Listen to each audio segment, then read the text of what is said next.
Every single day we preach a message to ourselves. Think about it.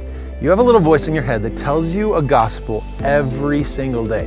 Now, it may not be the gospel. It might not be the truth about Jesus Christ, but it's some kind of truth telling you who you should be and how you should live, and more importantly, where you should find your security. You know, I've been thinking a lot about King David. He's my favorite character in all of the Bible. I love reading about him and his story. Here's a man that had all sorts of trials in his life. From the time he was young, he had a giant that wanted to kill him. He had another giant later in his life that wanted to kill him. His own son wanted to kill him. His adopted dad, Saul, wanted to kill him. This man had all sorts of problems, and yet he wrote this passage several times, this statement, especially here in Psalm 16, but other places as well. He said, "Preserve me, O God, for in you I take refuge." I have to imagine that he would go up into the hills of Israel and he would sit there and he would write these psalms contemplating on how God was his security, his fortress, and his refuge. And nothing else in his life mattered. No other thing brought him security except for God alone. Would that same thing be said of you?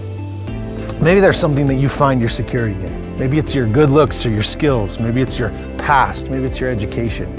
What is your fortress that you hide under, saying, well, this means the most to me, and so I will be secure here? And if it's not God, I'm telling you, it will crumble. David, he realized nothing would bring him security. Not his battles, not his skills, not his armies. It was only his king. And so he can write things like this: God, you are my refuge. And then down in verse 6 of Psalm 16, he says, the lines for me have fallen in pleasant places. Indeed, I have a beautiful inheritance. Our inheritance is God alone. The beautiful places are God's presence. You see, the very thing that brings us security in this life isn't what we do.